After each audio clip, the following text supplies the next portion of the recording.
thinking about seeing. There are lots of things to see.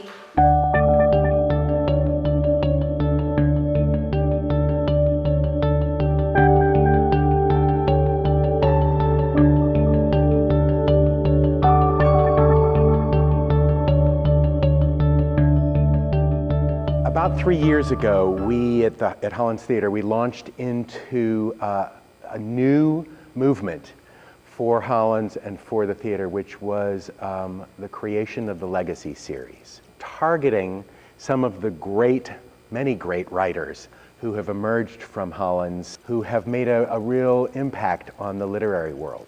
And so at the theater, we decided it would be terrific to take some of these great writers, some of the work that they have created, and bring them to the stage in a way that they have never been seen before. And the most recent person whose work we are tackling is Annie Dillard. And Annie is one of our greats. She's just a tremendous force to be reckoned with in the literary world. The book of hers that I'm the most attracted to is Pilgrim at Tinker Creek, which is a spectacular book. I'm not actually sure how Ernie came up with this idea, but he said, "Have you read Andy Dillard?" And I said, "Oh my God, have I read Andy Dillard? What would you think about adapting the Pilgrim at Tinker Creek?" And I first jumped at it. I said, "Oh my goodness, that would be brilliant." I think it really changed the game in terms of the way we think about not just looking at nature, but actually interacting with the world we live in and letting it resonate with us. So we decided, well, then we should probably tackle it, because it would force us into a creative approach that would be different, that would be challenging, and that would somehow hopefully illuminate this work in a way that nobody expected, including us. What we know, at least for starters, is here we so incontrovertibly are. This is our life. These are our lighted seasons. Then we die. I think it's incredibly accessible and exciting, and it has this sort of lightness of possibility to it that's been really, really fun to work with. We're making a piece that is in some ways emblematic of the book's consciousness, or the way the book lives in the world, the way it lives in people who tend to read it, the way it tends to live in people. We've been working a lot with the concept of seeing, and I think there is a new awareness coming out in the way that we are present with each other, which is very closely aligned to some of the themes of the book. And I've been thinking about the change of seasons. I don't want to miss spring this year. I want to be there on the spot the moment the grass turns green.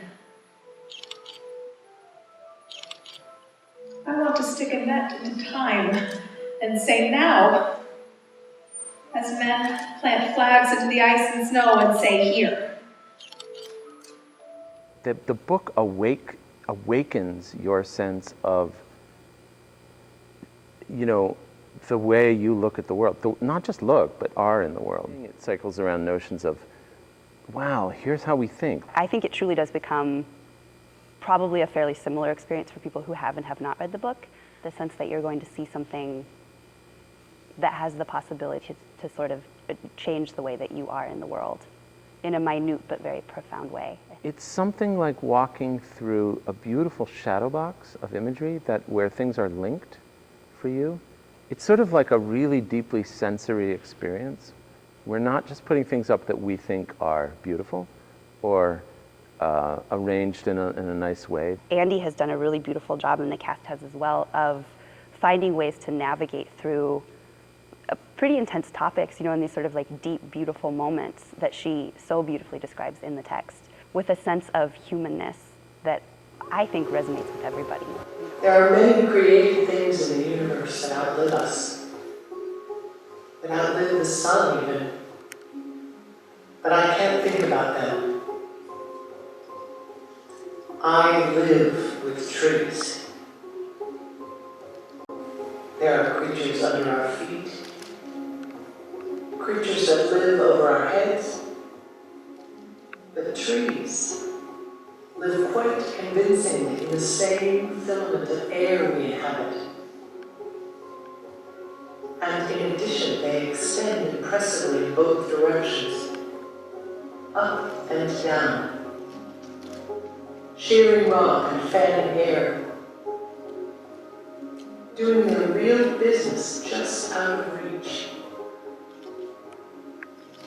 The blind man's idea of hugeness is a tree. I want something that lingers with me for days, weeks, maybe even years, that I just keep returning to. There's something about the themes and the way that we're working through the material that has really connected a lot of dots for me about thinking about what is important about the Hollins experience. But that sort of brings in this sense of looking at these big, intense human struggles and bringing a humanitarian sense of knowing and a different way of like delving into these big, hard questions. I believe that we ought to be talking about the things that Annie is talking about, which is see the world you live in, and have an experience of it, like an energetic awareness. Feel it with your heart. I am above all an unscrupulous observer. When I see it this way, I see it truly. As Thoreau says, I return to my senses.